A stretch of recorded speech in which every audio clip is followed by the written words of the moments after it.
Hey everyone, I'm working to hit 1,000 subscribers and I need your help to get there. If you enjoy this content, please hit that subscribe button right now. Buffalo, we need to talk because somebody out there in the football media world just poked the bear again, and Bills Mafia, you are not going to believe the number they slapped on your team this time. Welcome back to the Bills Report, the channel that cuts through the noise and tells you what's really going on with your Buffalo Bills. Today, we're diving into a controversy that has ignited debate from Orchard Park to every corner of the internet. A brand new set of rankings that has once again put Buffalo near the very bottom of the entire NFL, and a receiver who might be the most disrespected player in football hiding in plain sight. There's a shirt-buying billionaire in training doing good deeds around town. There's a stat so shocking about one of Buffalo's most important playmakers that it made two grown analysts nearly fall out of their chairs. And there's a debate raging about whether Buffalo's own head coach spent years quietly sabotaging his own offense. Yes, you heard that right. Let's get into it. Here's where the fire started. NFL analyst Bill Barnwell just dropped his annual rankings of every team's skill position talent, running backs, tight ends, and wide receivers, all rolled into one big group grade. And for the third year in a row, Barnwell has looked at the Buffalo Bills and said, not good enough. This year's number? 29th. 29th in the entire NFL, out of 32 teams. Now, if you're new here, let's set the stage, because this isn't Barnwell's first rodeo with disrespecting Buffalo. The pattern has become almost comical at this point. Barnwell ranks the Bills' skill players near the bottom of the league. Bills Mafia erupts in outrage. And then the team goes out and wins games anyway, often in spite of the exact talent gap Barnwell is pointing to. It's happened 3 years running now. So the question on the table today is simple. Is the third time finally the charm for Barnwell being wrong, or is Buffalo's receiving core really that far behind the rest of the league? Before we crown Barnwell public enemy number one, let's give the man his due, because his methodology isn't just thrown together randomly. There's an actual formula here, and understanding it might just cool some of that outrage down a notch. First, this ranking is strictly about how a team's players performed on the field in the most recent season, meaning history and reputation don't matter, only what just happened counts. Second, injuries are baked directly into the score, and if you know anything about Buffalo's tight end situation, you already see where this is going, because their top target at that position has been a walking injury report. Third, and this one's a doozy, Barnwell weighs wide receivers more heavily than running backs and tight ends, based on the simple economic reality that receivers get paid more money in this league, so they're treated as more valuable. And fourth, this ranking obsesses over elite, top 5 caliber players at each position, meaning depth and pretty good, actually doesn't move the needle here. It's about superstars. Now stack those 4 criteria up against Buffalo's roster, and suddenly 29th doesn't look quite so insane, does it? Buffalo doesn't have a mega superstar name jumping off the page at any of these positions. Their most banged-up player might also be their most talented tight end. And their receiver room, fair or not, doesn't come with the flashy names that light up highlight reels across the league. 4 checkmarks, all working against the Bills. But here's the twist in the story, because while the math might explain the ranking, that doesn't mean the whole football world agrees it tells the real story. Let's talk about the man at the absolute center of this storm, wide receiver DJ Moore. And folks, if there's one thing that has analysts, teammates, and Bills fans all shaking their heads in unison, it's the utter lack of respect this man gets across the league.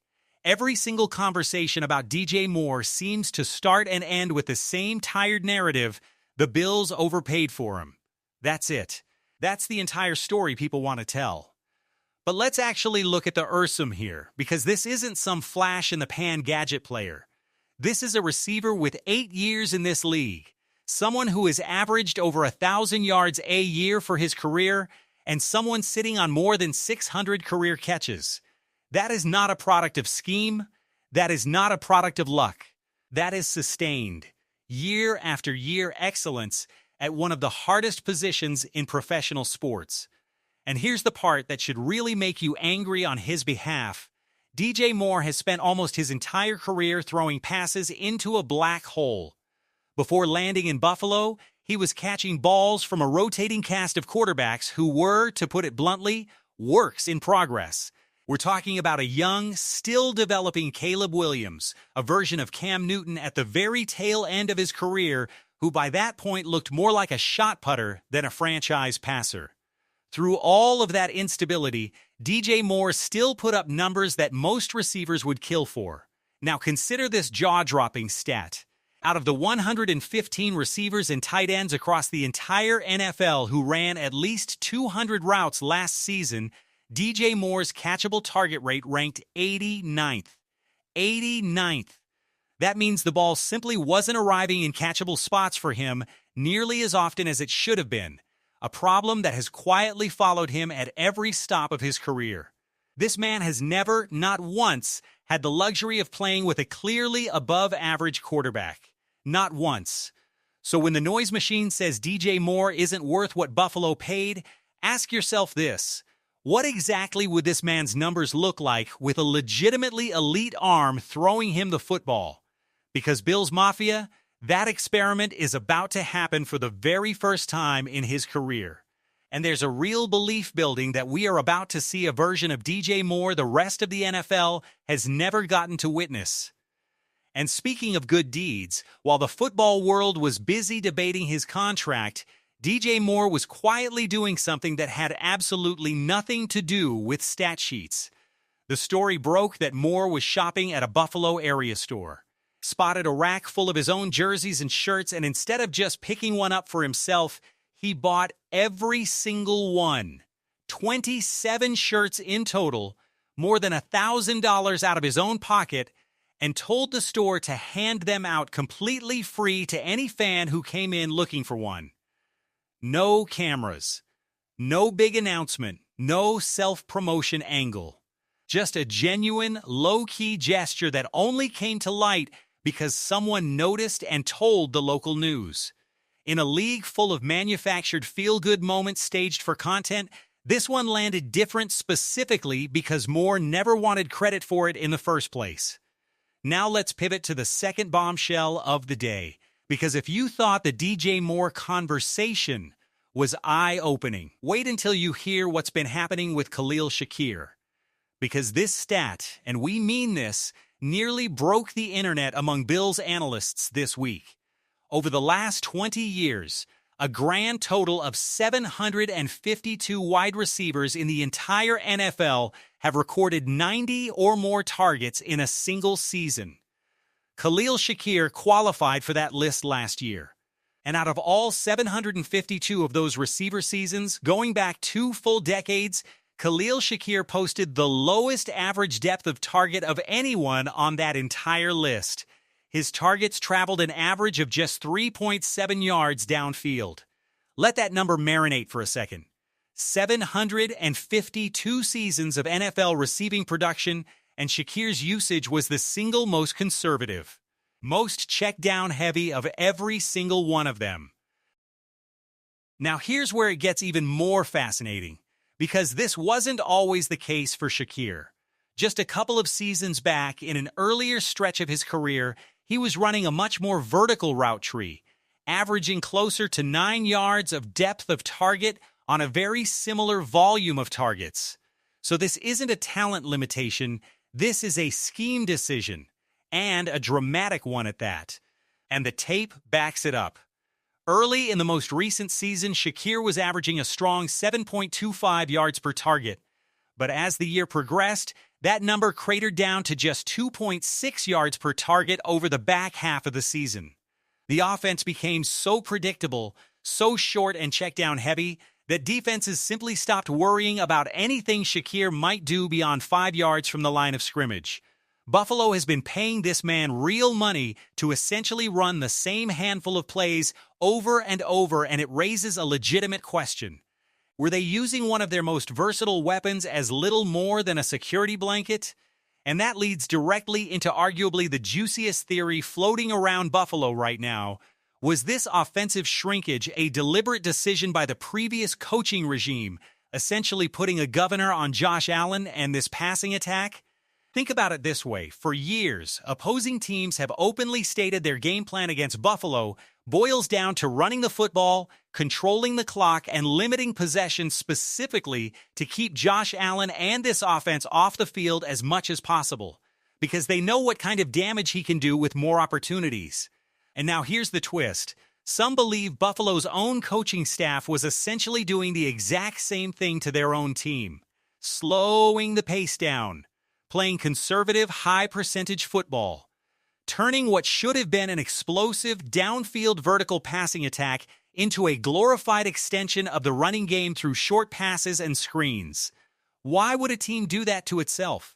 One theory points squarely at the state of Buffalo's defense over recent years, a unit that has dealt with major coaching transitions, aging talent, and thin depth at multiple spots.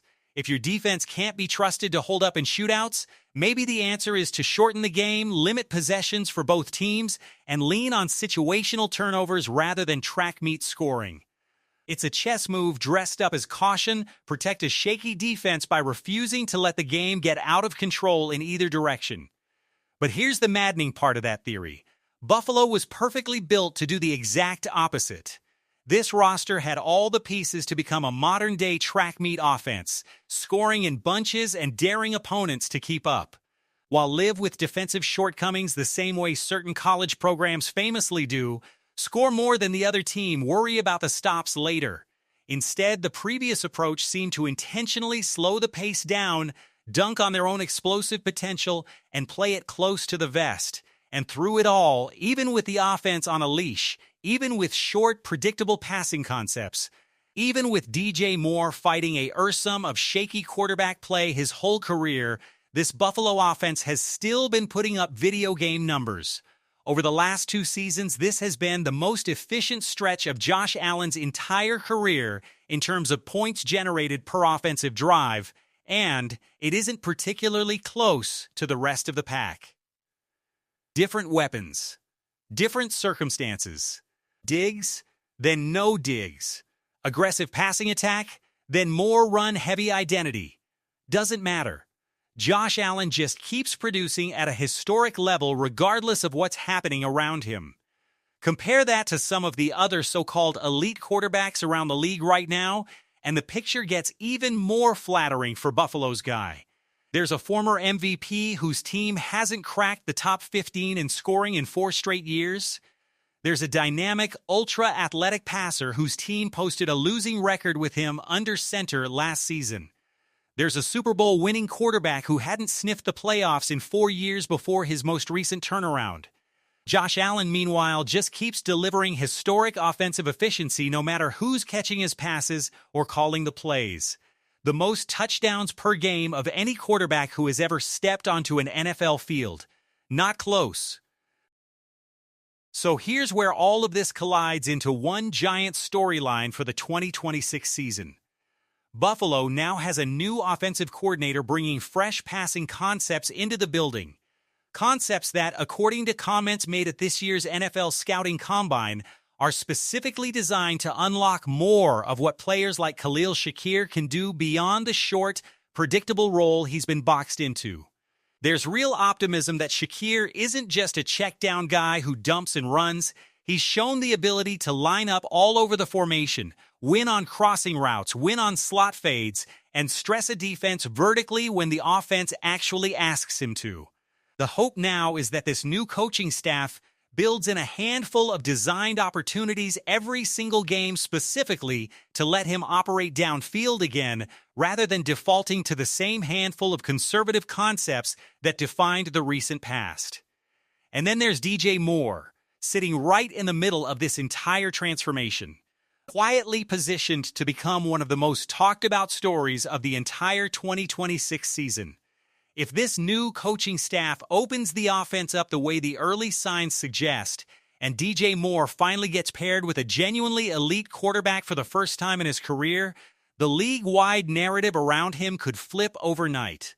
Some analysts are already floating the idea that by the time this season wraps up, bringing DJ Moore to Buffalo could be remembered as one of the very best offseason additions across the entire NFL, not just for Buffalo, but league-wide, full stop. So where does that leave us with Bill Barnwell's 29th place ranking? It's a snapshot of where this group has been, burdened by a shaky quarterback carousel that haunted DJ Moore for most of his career, an offense that seemingly chose to play it conservative rather than let its full firepower loose, and a tight end room that's had trouble staying on the field.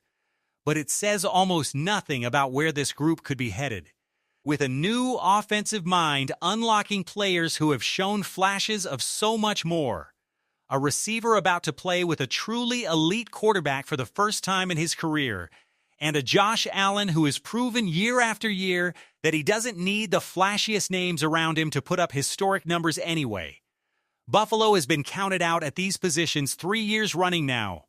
Bills Mafia has watched this movie before, and if the early signs from this coaching staff hold up, Bill Barnwell might just be handing Buffalo the same bulletin board material for a 4th straight year, and we all know how that story has ended so far. So here's what we want to know from you, Bills Mafia. Do you think Barnwell is dead wrong again? Or does this group actually need to prove it before we start talking playoff runs? Is DJ Moore about to have the best season of his entire career now that he finally has a real quarterback throwing him the football? And are you ready to see Khalil Shakir cut loose downfield instead of getting boxed into check down duty? Drop your thoughts in the comments below because we read every single one of them. If this breakdown fired you up, smash that like button right now. It genuinely helps this channel reach more of Bills Mafia. And if you haven't subscribed to the Bills Report yet, now is the time, because we're bringing you every storyline, every stat, and every controversy all the way through training camp and into the 2026 season. Hit subscribe, ring that notification bell, and we'll see you in the next one. Go Bills. Hey everyone, I'm working to hit 1,000 subscribers, and I need your help to get there. If you enjoy this content, please hit that subscribe button right now.